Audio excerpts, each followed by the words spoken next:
Part of what started our journey today was what happened in Ferguson. On January 15th, 9 MRH students attended the 2015 Student Summit on Race Relations held in the Brentwood District Conference Center. Over 150 students from 14 high schools tackled the topic of race relations and how to best affect change in their lives. Organizer Drew Schwartz from EducationPlus said students need time and a safe area to discuss something so personal.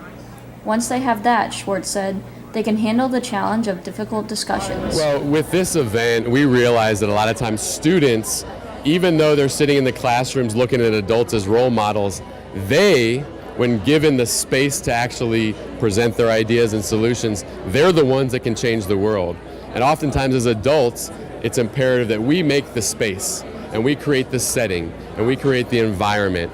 So with this event, what we wanted to do is we wanted to step back and say, if we really value student voice, think there are strong strengths in the community, what could students tell us that wouldn't have happened if we didn't make that space? And so we're really excited right now to see what the students come up with. Discussions were led by former MRH Assistant Superintendent Dr. Charles Pearson, who is currently an instructional leadership consultant for Homeworks, a local home visit program.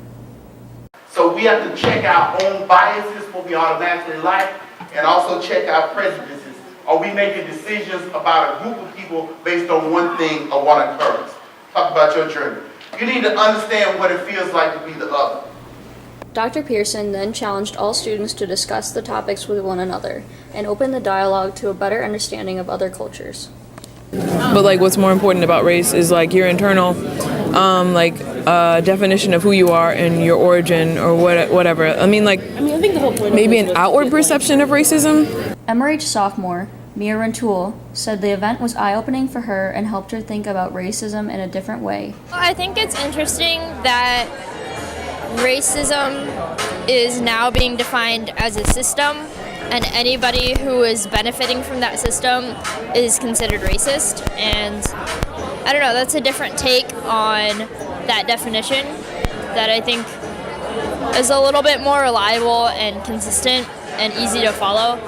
And I think that can be beneficial. Senior Satchel McDonald said racism has many facets, and understanding how it affects all people is important to understanding how to stop racism. Racism comes in all different shapes, sizes, and forms. Racism is it's not just black and white. It's also different discrimination between size and different races like Mexicans, Asians, and also that we need to get out of the mind frame of racism as being one particular thing. There's a million ways of being racist. What's exciting is right now at 10:30 in the morning on this day, we don't know what the students will say at 2 p.m., but they will say things that will literally change St. Louis, and that's empowering to them, and we're just here to listen. So that's the point. That's the point of today. That's the choice. I submit to you, we only have one choice. We have one choice. The reason you are here today is because you came wanting to do something. That's what anti-racists do. They act.